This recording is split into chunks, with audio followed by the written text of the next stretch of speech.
This is part 18 of She Prayed Over My Mama. Now, I realized that I left off some very crucial and important information from part 17. And so in order for you all to truly understand this whole con and ordeal, I need to go back and fill you in on these crucial details. Now, as I previously stated, on April 26th is when my daughter and I were able to get a hold of my mother's home insurance claims rep. And just for the efficiency in telling the story, we are going to call that claims rep Sharon. My daughter was taking contemporaneous notes of the conversation. Now, you should know that this was a 36-minute and approximately 55-second phone call based on my mobile call records of this phone call. So it was very detailed. And Sharon, as I stated previously, was very empathetic and filled us in on the particulars of the call. Now, I wanted to let you all know exactly what was told to us regarding that phone call. But first, I want to make sure that I connect the dots for you all.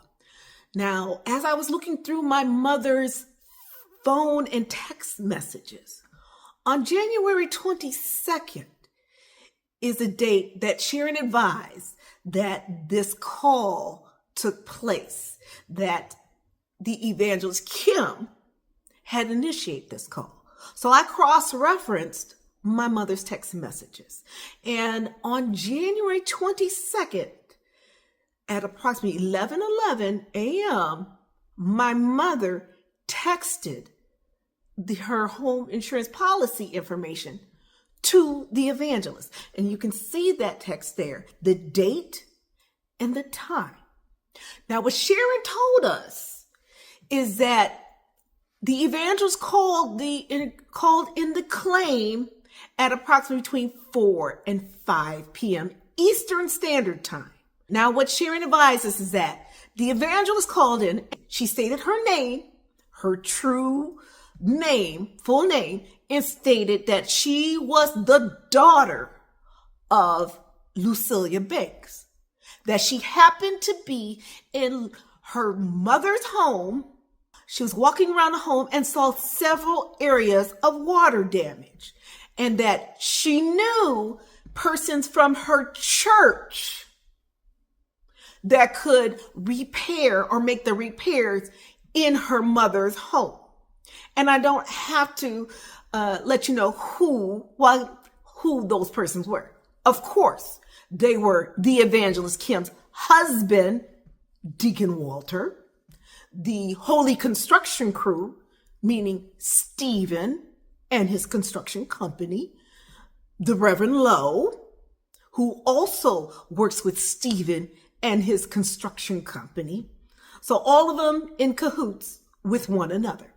So that claim was initiated, I believe, to enrich the evangelist, the deacon, and the Holy Construction Crew. Sharon advised that on that day, as I was informing her that the evangelist was not at all related to Lucilia Banks, she definitely was not my sister, that I did not, again, understand why she was copied on the policy. And again, Sharon stated, as I say last time, that her and the deacon were constantly calling, asking for more money without giving any justification for more money. Sharon did say, she did mention by name, Reverend Lowe name appeared as calling in on my mother's home insurance.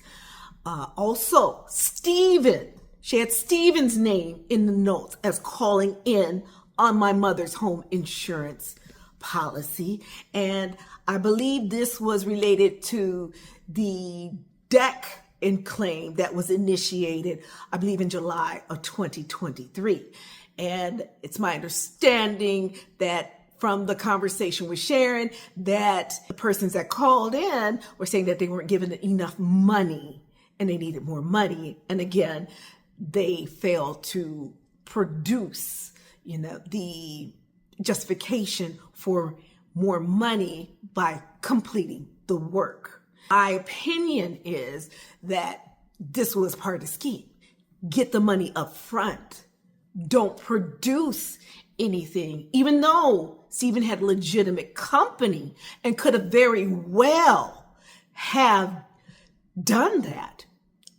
They chose not to, because I believe, my opinion is, that wouldn't suit the needs. And again, to funnel the payments through the deacon so that apparently Stephen and his company would not be tagged in this scheme. That's my personal belief. I believe that some persons may be under the impression that Stephen did not know what was going on in my mother's home. But I want to reiterate, Stephen was here on February 2nd, when I sent my sister and brother-in-law to check on what was going on in my mother's home. He was in the home and there were no permits. He was allegedly doing work and he pulled no permits.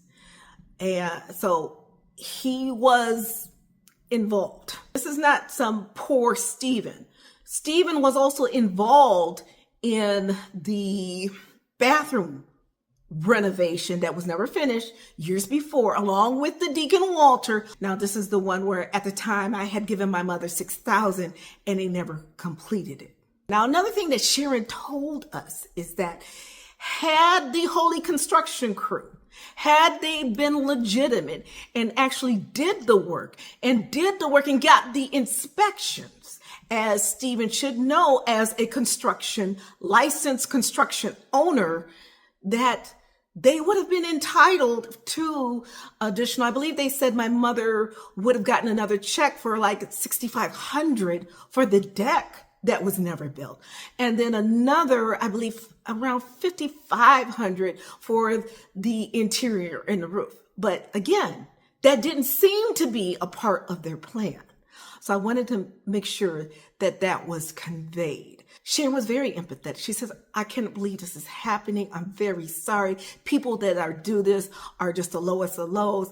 I can get you this information. Because then I told her, I filed a police report. From what you told me, this is fraud.